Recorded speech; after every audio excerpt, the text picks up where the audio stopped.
Welcome to MNS। दोस्तों, इतने सारे प्रोडक्ट्स को इंडोर्स करने के बाद अब मेरे पास कुछ और इंडोर्स करने के लिए बचा ही नहीं, इसलिए आज मैं आपके लिए रोजमर्रा की जिंदगी में काम आने वाले कुछ प्रोडक्ट्स लाया हूं। आहा, पेश है कल्लूराम का वड़ा पाव। इसका वड़ा मेरी बॉलिंग की तरह इफेक्टिव और इसका पाव मेरी बैटिंग की तरह स्मूथ और इसका स्वाद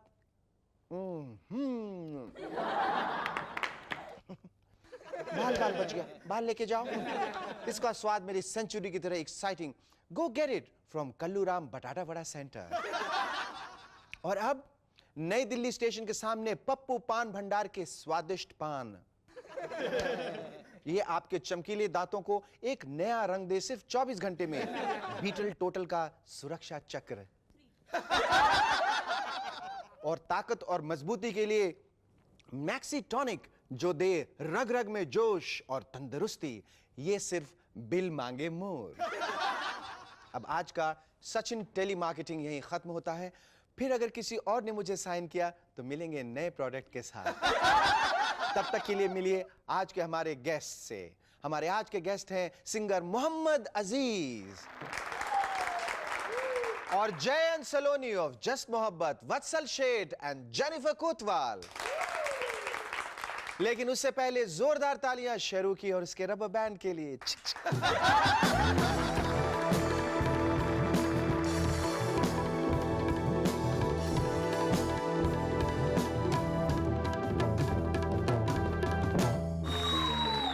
hello, welcome back. I am SSN, you watching MNS। हमारे देश के नेताओं के दिमाग में चुनाव इस कदर छाया रहता है कि अगर उनसे कारगिल की बात कीजिए तो वो समझते हैं कि शायद चुनाव आयुक्त गिल साहब की कार की बात हो रही है। और जब कुछ लोग कारगिल के लिए एक ऐसे ही नेता के पास सहायता मांगने पहुंचे तो नेताजी बोले, वाह जी वाह, कारगिल चलाएं और सहायता हम दें। लेकिन इधर कांग्रेस ने तय किया है कि वो वाजपेयी सरकार से रोज एक सवाल करेगी, ठीक वैसे ही जैसे कि स्कूल में हम सब रोज एक पेपर देते थे। जरा सोचिए कितना अच्छा दृश्य होगा कि अटल जी, अडवाणी जी और जॉर्ज साहब कुर्सी टेबल पर कांग्रेस के सवालों के जवाब लिख रहे हैं और सोनिया जी चक्कर काट रही हैं कि कहीं नकल तो नहीं हो रही है। लेकिन कांग्रेस बीजेपी से क्या क्या सवाल पूछेगी ये जानने के लिए हमने ये क्वेश्चन पेपर हासिल किया है। कांग्रेस टू बीजेपी प्रश्न पत्र, समय 1 घंटा, अंक 50। 4 में से किसी एक सवाल को हल करना आवश्यक है। पहला सवाल, कारगिल या जयललिता जी या सोनिया जी पर 200 शब्दों का एक निबंध लिखिए। लेकिन प्रधानमंत्री जी को इसी विषय पर 50 शब्दों की एक ऐसी कविता लिखनी होगी जो सोनिया जी की समझ में आ जाए। दूसरा प्रश्न, अगर हमारे देश का खुफिया विभाग एक आतंकवादी या उपद्रवी या बदमाश का पता 1 महीने में लगाता है तो 1000 घुसपैठियों या उपद्रवियों या बदमाशों का पता लगाने में उसे कितना समय लगेगा? तीसरा प्रश्न, अगर देश के रक्षा मंत्री एक दिन में 3 अलग अलग तरह के बयान देते हैं तो 2 महीनों के अंदर वो कितने बयान देंगे और कितनी तरह के बयान देंगे? चौथा और आखिरी प्रश्न, अगर रक्षा मंत्री 48 घंटे में दुश्मनों को खदेड़ने की बात करते हैं तो असली में उनका मतलब कितने महीनों से? 1 महीने से, 2 महीने से या फिर 11 महीने से? पिछले दिनों हमारी क्रिकेट टीम के खिलाड़ी दिल्ली में इतनी अच्छी फुटबॉल खेलते दिखे कि लगा कहीं ऐसा तो नहीं कि इन सब का सिलेक्शन फुटबॉल के लिए हुआ हो, लेकिन ये जुगाड़ करके क्रिकेट टीम में घुस गए। खैर जो भी हो, हमने पता लगाया कि इन क्रिकेट खिलाड़ियों को इतनी अच्छी फुटबॉल कैसे आती थी। पता लगा कि सबकी LBW की प्रैक्टिस काम में आ रही थी। क्योंकि जब क्रिकेट की इतनी छोटी सी बॉल उनके बैट छोड़कर पैर पे लगती है तो फिर फुटबॉल क्या चीज है। वर्ल्ड कप में हारने के बाद सब खिलाड़ी तो तुरंत हिंदुस्तान वापस आ गए, पर हमारे कप्तान साहब 33 दिनों के बाद लौटे। वो शायद ये सोचकर रुक गए हो कि भ्रष्टाचार तो सब जगह है, ऑस्ट्रेलिया में भी कोई ना कोई तो ऐसा होगा जो कुछ ले देकर कप हमें दे दे। भाई हमारे देश को तो कप से मतलब है, चाहे खेल कर लाओ या घोटाला करके, कुछ नहीं तो उठाकर ही भाग लो।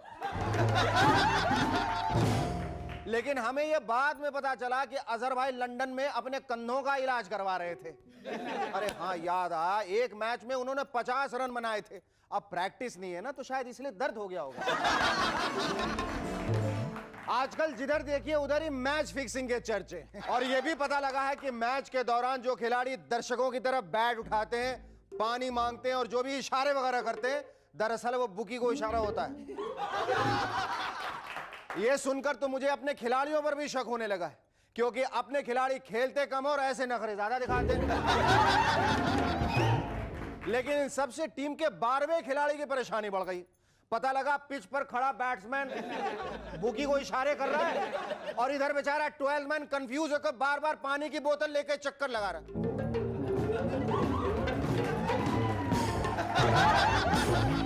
लेकिन मैं तो कहता हूं हमारे यहां के खिलाड़ी कभी मैच फिक्सिंग में इन्वॉल्व हो ही नहीं सकते, क्योंकि उनका तो हर मैच हारना पहले से ही फिक्स रहता है। और अगर कभी धोखे से जीत भी गए तो इन पर नहीं, सामने वाली टीम पर शक करते हैं कि अरे इंडिया जीत गई, जरूर सामने वाले ने पैसा खाया होगा। पिछले दिनों लंदन में 2 बंदर हामिद और मुन्नी पकड़े गए, जो ड्रग्स की सप्लाई और पैसा वसूली का काम करते थे। देखा विदेशों के बंदर कितने समझदार हो गए, और एक हमारे देश के बंदर है, खड़े खड़े दिन भर स्टैंड अप करते रहते हैं।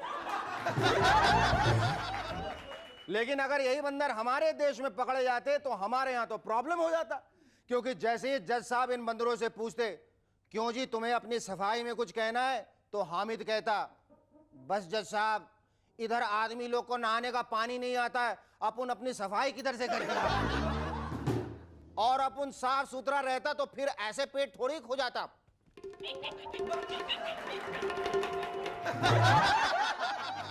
यह पता लगा है कि बंबई की बेस्ट बस के ड्राइवर पहाड़ी इलाकों में भी अच्छी तरह से बसें चला सकते हैं।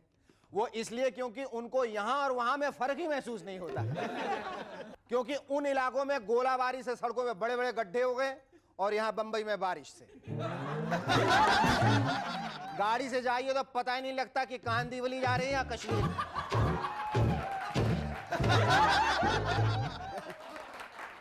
आजकल अपनी खुद की वेबसाइट रखना शान की बात समझी जाती, और अब हाल ये हो गया है कि पहले जिस तरह लोग एक दूसरे से मिलने पर उसे अपने घर बुलाते थे कि कभी हमारे घर भी आइए ना, आजकल कहते हैं कभी मेरी वेबसाइट भी विजिट कीजिए ना, कीजिए ना, कीजिए ना।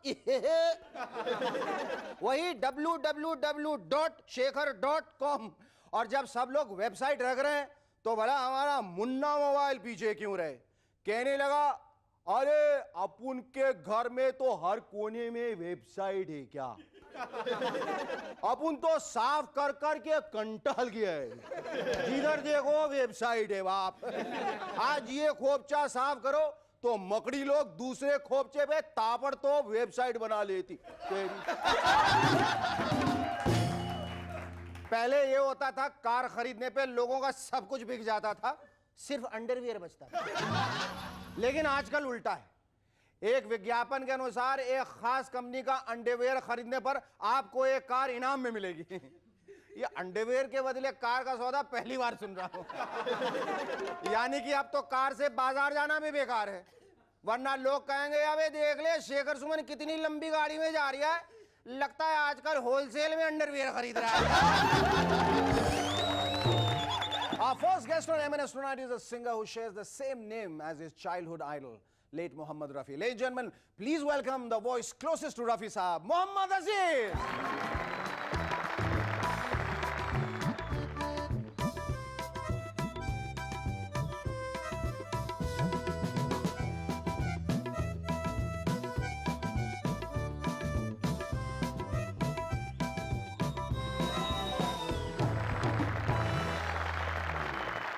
मोहम्मद अजीज साहब, मुझे ऐसा लगता है कि जिसने भी आपका नाम रखा है मोहम्मद अजीज, गलत रखा, सही नहीं।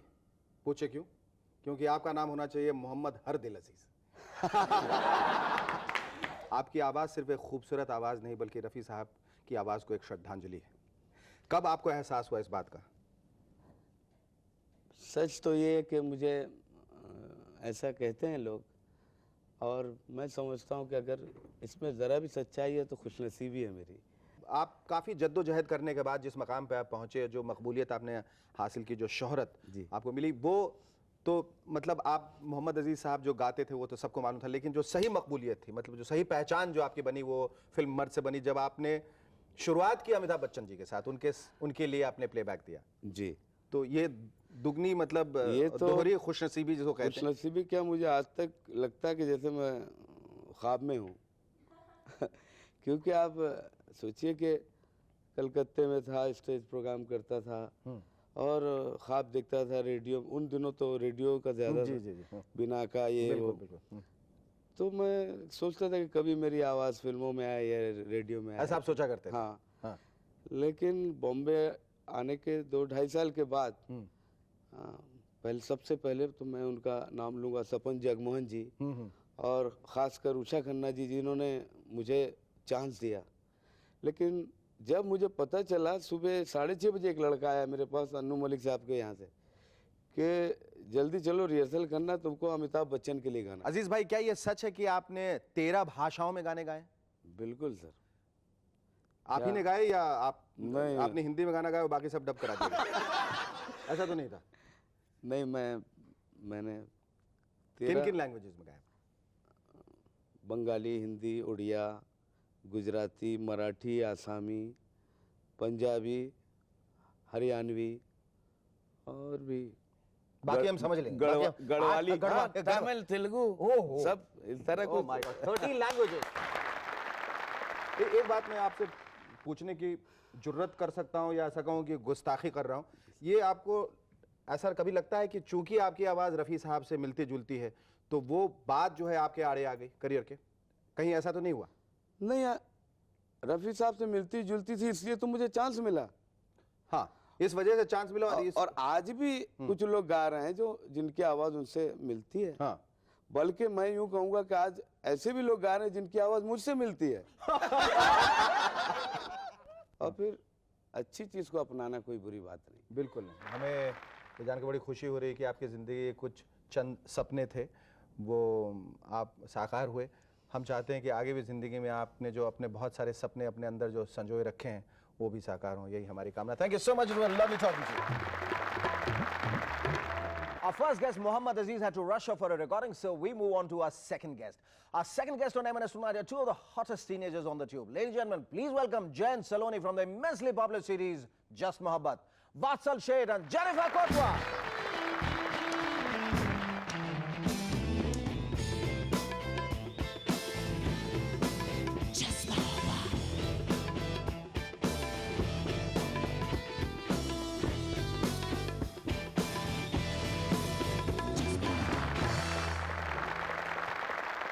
Tell me, Vatsal and Jennifer, now that both of you have become very popular, how much has life changed around you? I mean, you just notice more people in the building and all going, okay, so that's the girl. I mean, does she come in Just Mohabbat? Oh, Saloni.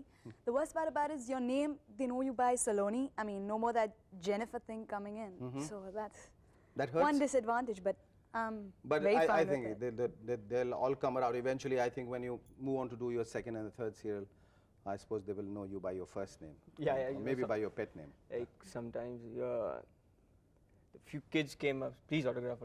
So like it was my first autograph. So I just wrote like love Vatsal and said, please जय लिख के दो ना. अच्छा, tell me, ये जो तुम्हारा character है जो इनका पीछा करता रहता है serial में, and I believe that you have not been able to tell her categorically, I love you. Yeah. Right? Yeah. Would you like to say it now? I'm giving you the opportunity to do so because the director is not going to allow you for maybe 52 more episodes, but I'm going to give you the pedestal and the latitude and the freedom to perform and say even more than that if you want to. I love you. But that sounds so true. I think ऐसा लगता है कि इस emotion को, इस जज्बात को तुम बहुत दिनों से अपने अंदर दबा के बैठे हो, नहीं? ऐसा तो कुछ नहीं। नहीं। हाँ? Okay, Vatsal, Jennifer, जस्ट मोहब्बत में काम करते वक्त तुम्हें कोई ऐसा सीन याद है जो काम करते वक्त बहुत मजा आया? Any memorable or rememberable scene? When he comes to giving flowers at the bus stop, and all his friends want to give him flowers. The thing is, he had already got it for me, and all want to give it. And he lands up with so many flowers, and I'm just laughing. I'm like, what are you doing with so many flowers? You know, it's like that. जय, क्या तुम फूल वालों की सैर पे निकले हो? नहीं वो ये बोल दे। ये तुम्हारे लिए। थैंक्स। ये सब तुम्हारे लिए। जय, ये